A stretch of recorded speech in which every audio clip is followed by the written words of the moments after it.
খালাতো ভাইয়ের বুকে বাড়িতে একা পেয়ে যেভাবে কলা বাগানে নিয়ে কাজ করলাম, গল্পটি সম্পূর্ণ শুনলে আপনার মেশিন দিয়ে পানি চলে আসবে, তাই গল্পটি শোনার আগে কানে হেডফোন লাগিয়ে নিন।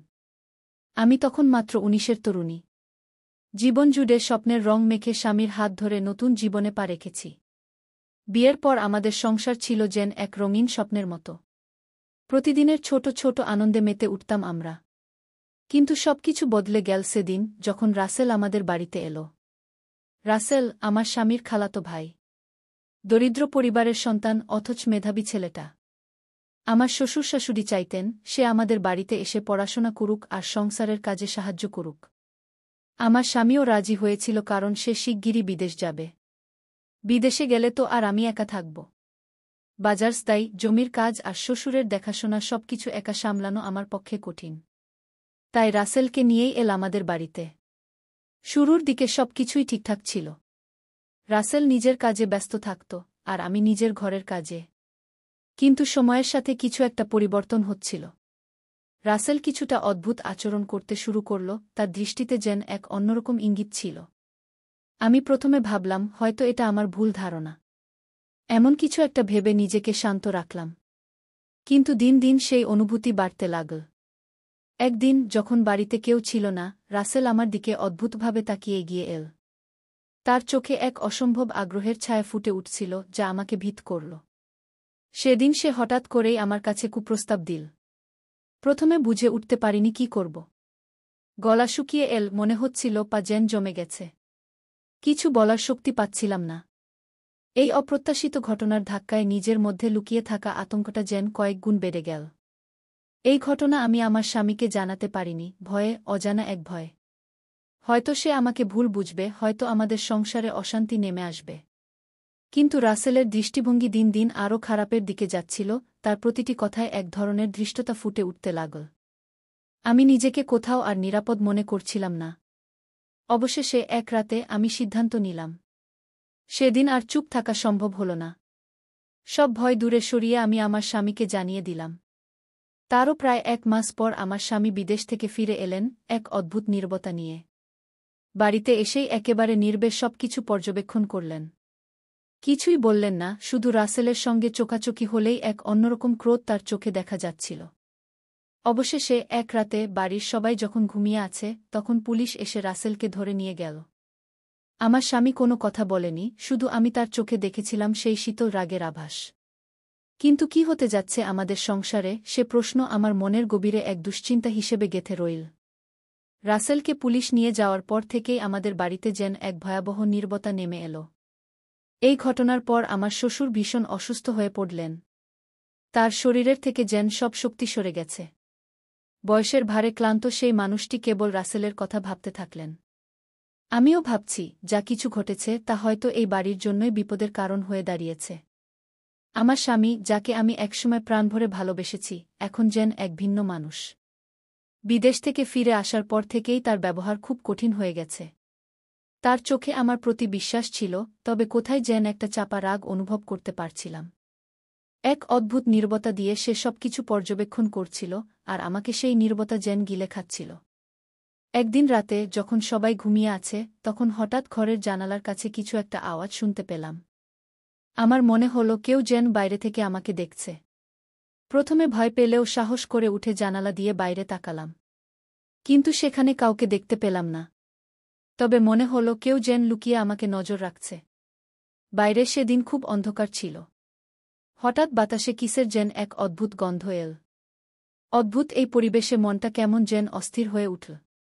তখনই মনে হলো হয়তো রাসেল পুলিশি হেফাজত থেকে বেরিয়ে এসেছে আর সে আমাদের বাড়ির আশেপাশেই রয়েছে। এক অজানা ভয়ের অনুভূতি মনের মধ্যে দানা বাঁধতে লাগল। এদিকে আমার শ্বশুরের অবস্থা আরও খারাপ হতে লাগল। শারীরিক দুর্বলতা তাকে কাবু করে ফেলেছে এবং তিনি প্রায়ই রাসেলকে খুঁজছেন, তার জন্য অপেক্ষা করছেন। তার ধারণা রাসেল নির্দোষ, তাকে অন্যায়ভাবে ফাঁসানো হয়েছে। আমি চেষ্টা করছিলাম তাকে কিছু বোঝাতে, কিন্তু শ্বশুর আমাকে শুনতে চাইছিলেন না। আমার স্বামীকে নিয়ে এই পরিস্থিতিতে এক প্রকার অস্বস্তি অনুভব করছিলাম। সে যেন কিছু বলতে চাইছে, কিন্তু মুখ ফুটে কিছুই বলছে না। একদিন সে আমাকে একান্তে ডেকে বলল, তুমি কি ঠিকঠাক আছো? তোমার মনের মধ্যে যদি কোনো কথা থাকে আমাকে খুলে বলো। এই কথায় আমি একদিকে স্বস্তি পেলাম, আবার তার অদ্ভুত চোখের দৃষ্টিতে একটা চাপা উত্তেজনা দেখতে পেলাম। মনের মধ্যে একটা সংশয় জাগল। ভাবলাম, সত্যিই কি সে আমার পাশে আছে, নাকি তার মনের গভীরে অন্য কিছু চলছে। আমাদের সম্পর্কের ভিত কোথায় যেন নড়বড়ে হয়ে উঠছে, এ বিষয়ে সন্দেহ করেও ভয় পাচ্ছিলাম। এরপরের দিনগুলোতে আমি অনুভব করলাম যেন কেউ আমার পিছু নিচ্ছে। অন্ধকারে সেই চোখ, সেই অনিশ্চিত ছায়া যেন আমার প্রতিদিনের সঙ্গী হয়ে উঠেছে। বাড়ির প্রতিটি কোণে সেই নির্জন ভয় আমাকে গ্রাস করে চলেছে। আমার মনে হচ্ছে রাসেল হয়তো কোনো না কোনোভাবে ফিরে আসবে, আর এই সংসারের ভিত কাঁপিয়ে দেবে। রাসেল চলে যাওয়ার পর থেকেও বাড়ির চারপাশে যেন এক অস্বস্তিকর পরিবেশ জমে উঠেছে। সন্ধ্যা নামলেই বাড়ির প্রত্যেকটি কোণ আমাকে ভয় দেখায়। আমার মনে হয় যেন কেউ আমায় পেছন থেকে অনুসরণ করছে। এমনকি আমার ঘরের অন্ধকারেও এক অদৃশ্য ছায়া যেন আমাকে লক্ষ্য করছে। আমার স্বামীও পরিবর্তন হতে শুরু করেছে। তার চোখে সেই আগের স্নেহ নেই, বদলে এক অদ্ভুত ঠান্ডা দৃষ্টি যেন আমাকে ক্ষতবিক্ষত করছে। রাসেলকে নিয়ে আসা ও নিয়ে যাওয়া, আমার প্রতি সন্দেহ, এই সব কিছু যেন তাকে এক অজানা ক্রোধে ঠেলে দিয়েছে। আমরা একসঙ্গে আছি, অথচ এক অদৃশ্য দেয়াল যেন আমাদের আলাদা করে রেখেছে। এমন সময়ে এক রাতের ঘটনার কথা আমি আজও ভুলতে পারি না। গভীর রাতে হঠাৎ ঘরের জানালা খোলা পাওয়া গেল। আমি ভেবেছিলাম হয়তো বাতাসে খুলে গেছে, কিন্তু ঠিক সেই সময়ে আমার মনে হল জানালার পাশে দাঁড়িয়ে কেউ আমাকে দেখছিল। আমি সাহস করে বাইরে তাকালাম, কিন্তু কেউ নেই। অথচ এক মুহূর্তের জন্য মনে হল রাসেলই আমাকে দেখে চলে গেছে। আমি দ্রুত জানালা বন্ধ করলাম, তবে মন থেকে সেই দৃষ্টি আমাকে আর দূরে সরাতে পারছিলাম না। এরপরের দিনগুলো যেন আমার জন্য বিভীষিকাময় হয়ে উঠল। একদিকে শ্বশুরের অসুস্থতা, অন্যদিকে স্বামীর নীরব সন্দেহ, আর অদ্ভুত সেই নজর রাখা, সবকিছু মিলিয়ে যেন আমার জীবন অন্ধকারে ঢেকে যাচ্ছে। আমার শ্বশুর প্রায়ই রাসেলের নাম ধরে ডাকেন, আর বারবার বলেন রাসেল নির্দোষ। আমি তাকে বোঝানোর চেষ্টা করলেও তার মনকে শান্ত করতে পারিনি। একদিন গভীর রাতে আবার সেই পরিচিত আওয়াজ শুনলাম।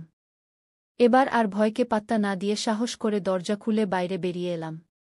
বাড়ির উঠোনের দিকে তাকিয়ে দেখি রাসেলের মতো ছায়ামূর্তি দাঁড়িয়ে আছে। দুরু দুরু বুকে এগিয়ে গেলাম, কিন্তু কাছে আসার আগেই সেই ছায়া মিলিয়ে গেল। আমি বুঝতে পারছিলাম হয়তো এটা আমার মনের ভুল, রাসেলের প্রভাব আমার মনের ভেতর গেঁথে বসেছে। কিন্তু তারপরও কেন যেন বারবার আমার মনে হচ্ছে যে রাসেল আমাদের সবার মধ্যেই কোথাও রয়ে গেছে। হয়তো তার আত্মা আমাদের সংসারে এক অদৃশ্য রূপে ঘুরে বেড়াচ্ছে। আমার ভেতর একরকম ভীতি জন্ম নিচ্ছে।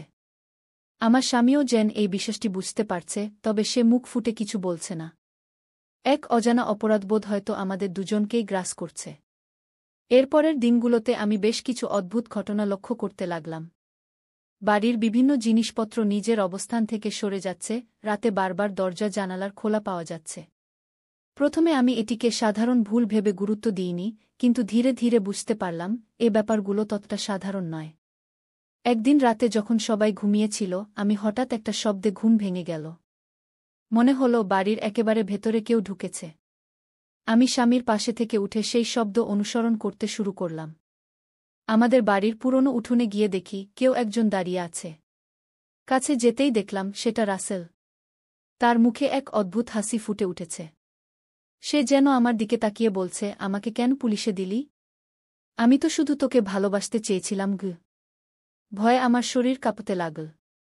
আমি চিৎকার করতে চাইলাম, কিন্তু গলা দিয়ে কোনো শব্দ বের হল না। এক মুহূর্তের জন্য সবকিছু অন্ধকার হয়ে গেল, আর যখন জ্ঞান ফিরল তখন দেখলাম আমি বিছানায় পড়ে আছি।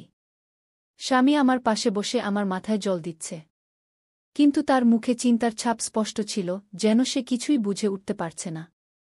বাকি রাত আমি আর চোখের পাতা এক করতে পারিনি। সেই দৃষ্টি, সেই হাসি বারবার আমার চোখের সামনে ভেসে উঠছিল। রাসেলের সেই দৃষ্টি যেন আমায় শেষ করে দিচ্ছে। এখন আমি বুঝতে পারছি রাসেল শুধু চলে যায়নি, সে যেন আমাদের সাথে থেকে গেছে, আমাদের মধ্যেই এক অদৃশ্য উপস্থিতি হয়ে। আমার মনে হতে লাগল রাসেল হয়তো সত্যিই আমাদের বাড়ি থেকে চলে যায়নি, সে যেন এক অদৃশ্য ছায়া হয়ে রয়ে গেছে আমাদের চারপাশে। প্রতিদিনই তার উপস্থিতির ভয় যেন আমাকে কুরে কুরে খাচ্ছে। এদিকে আমার স্বামীর সাথে সম্পর্কও জটিল হয়ে উঠেছে। তার মধ্যে একটা চাপা রাগ, সন্দেহ আর হতাশা কাজ করছে, যা আমাকে আরও অস্থির করে তুলছে। একদিন রাতে সে আমাকে বলে, তুমি তো বলেছিলে রাসেল তোমাকে বিরক্ত করত, অথচ কেন জানি না আমার মনে হয় তুমি আসলে পুরো সত্যটা আমাকে বলনি গিয়ে। আমি হতবাক হয়ে গেলাম তার কথায়। এতদিন ধরে এই চাপা অভিমানের বোঝা নিয়ে সে যে আমার সামনে এসব বলবে তা ভাবতেই পারিনি। কিন্তু আমার মনের একান্ত সত্যটা জানানো সহজ ছিল না। আমার ভেতরকার আতঙ্ক, ভয় আর সেই রাতের ঘটনার দুঃসহ স্মৃতিগুলো তাকে বোঝানোও কষ্টসাধ্য। এরই মধ্যে এক রাতে আমি হঠাৎ একটা অদ্ভুত আওয়াজে ঘুম ভাঙল। যেন বাড়ির পুরনো দালানের পাশ থেকে কেউ আমাকে ডাকছে। সেই নিস্তব্ধ রাতের নিস্তব্ধতায় সেই মৃদু কণ্ঠস্বর আমার নাম ধরে ডেকেই চলেছে। ভয় পেলেও সাহস করে উঠে দাঁড়ালাম আর ধীরে ধীরে সেই আওয়াজের দিকে এগোলাম। পুরনো দালানের সামনে গিয়ে দেখি একটা ছায়ামূর্তি দাঁড়িয়ে আছে। তার অন্ধকারে ঢাকা মুখের দিকে তাকাতেই বুঝতে পারলাম সে রাসেল। মুহূর্তেই আমার শরীর অবশ হয়ে গেল। রাসেল আমার দিকে এগিয়ে আসছে আর তার চোখে সেই চিরচেনা তৃষ্ণা। আমি চিৎকার করতে চাইলাম, কিন্তু আমার গলা দিয়ে কোনো শব্দ বের হল না। সে আমার দিকে হাত বাড়াল, আর সেই মুহূর্তে সবকিছু যেন অন্ধকারে ঢেকে গেল। আমি যেন সেই অন্ধকারেই আটকে গিয়েছিলাম। জ্ঞান ফিরতে দেখি আমি আবার বিছানায় পড়ে আছি। পাশে আমার স্বামী। তার চোখে উদ্বেগের ছাপ স্পষ্ট। তুমি কি ঠিক আছো? সে জানতে চাইল। আমি বোঝাতে পারলাম না আমার মনের গভীরে জন্ম নেওয়া সেই আতঙ্ক। সে আমাকে আশ্বস্ত করার চেষ্টা করল, কিন্তু তার দৃষ্টিতে যেন সেই চাপা সন্দেহ আর অশান্তি ফুটে উঠছিল। পরের কয়েকটা দিন আমি বাড়ির কোনো এক কোণে রাসেলের সেই ছায়া দেখতে পেলাম। কখনো সে আমার দিকে তাকিয়ে হাসছে, কখনো হাত বাড়িয়ে দিচ্ছে। আমি পাগলের মতো সব জানালা দরজা বন্ধ করে রাখি, কিন্তু কোনো লাভ হয় না। প্রতিটি রাতেই সে যেন আমাকে দেখতে আসে আর আমার মনের শান্তি কেড়ে নেয়। শ্বশুরের অবস্থাও খারাপ হতে লাগল। তিনি প্রায় বলেন, রাসেল আমাকে ডাকছে। সে ফিরে আসবে কি? তার চোখে একরকম অস্থিরতা। মনে হল রাসেল হয়তো সত্যিই আমাদের সবার জন্য এক অভিশাপ হয়ে ফিরে এসেছে। এরই মাঝে একদিন আমার স্বামী আমাকে জানালেন, তিনি একটি মন্দিরের পুরোহিতের সাথে কথা বলবেন। তার ধারণা বাড়িতে কোনো অশুভ আত্মা আছে যা আমাদের শান্তি কেড়ে নিয়েছে। যদিও আমি পুরো বিষয়টি অবিশ্বাস করছিলাম, কিন্তু রাসেলের অদৃশ্য উপস্থিতি আমার মনে গভীর প্রভাব ফেলছিল। পুরোহিত চলে যাওয়ার পর কয়েকটা দিন যেন একটু স্বাভাবিক হয়ে এল, কিন্তু মনের গভীরে সেই অস্বস্তি থেকে গেল। মনে হল কিছু একটা আমার পেছনে লেগে আছে, আমার থেকে কোনোভাবেই মুক্তি পেতে চায় না। এক রাতে আমার ঘুম ভাঙল, দেখি দরজার কাছে ছায়ামূর্তি। রাসেল দাঁড়িয়ে আছে, আবারও সেই অশুভ হাসি মুখে। সে আমার দিকে এগিয়ে এসে ফিসফিস করে বলল, তুই ভেবেছিলি আমাকে সরিয়ে দিবি? আমি তোকে ছাড়ব না। সে ধীরে ধীরে আমার ঘরের দিকে এগিয়ে এলো, আর ভয়ে আমার গলা শুকিয়ে গেল। আমি দৌড়ে দরজা খুলে বাইরে চলে এলাম, কিন্তু সেই ছায়া আমাকে অনুসরণ করতেই থাকল। আমার স্বামীকে বললাম, রাসেল ফিরে এসেছে। আমি ওকে দেখতে পাচ্ছি, সে আমাকে তাড়িয়ে বেড়াচ্ছে। আমার স্বামী প্রথমে আমার কথা বিশ্বাস করতে চাইছিল না। সে বলল, তুমি হয়তো এটা তোমার মনের ভুল ভাবছ। রাসেল তো চলে গেছে। কিন্তু আমার ভয় আর আতঙ্ক দেখে অবশেষে সে আবারও পুরোহিতের কাছে যেতে রাজি হল। পুরোহিত এবার আরও গভীর মন্ত্রপাঠের আয়োজন করলেন। পুরো বাড়িতে গঙ্গাজল ছিটানো হল, আরও কিছু বিশেষ মন্ত্রোচ্চারণ করা হল, যা রাসেলের আত্মাকে শান্তি দিতে পারে বলে পুরোহিত জানালেন। তিনি বললেন, এই আত্মা খুব অতৃপ্ত। তাকে কিছুতেই তার ইচ্ছেমত সুখ দেওয়া হয়নি, আর সেই কারণেই সে এই পৃথিবী ছেড়ে চলে যেতে পারছে না। তোমাদের মন থেকে অপরাধবোধ মুছে ফেলতে হবে, আর তার জন্য কিছু পুণ্যকর্ম করতে হবে। আমার শ্বশুরের তখনকার অবস্থা আরও খারাপ। তিনি রাসেলের জন্য বারবার কান্না করতেন আর বলতেন, আমার জন্যই রাসেলকে যেতে হল। সে আমার খেয়াল রেখেছে, অথচ আমি তাকে সুখী করতে পারিনি। আমি বুঝতে পারলাম, শুধু আমি নই, রাসেল আমাদের পুরো পরিবারকেই গ্রাস করছে।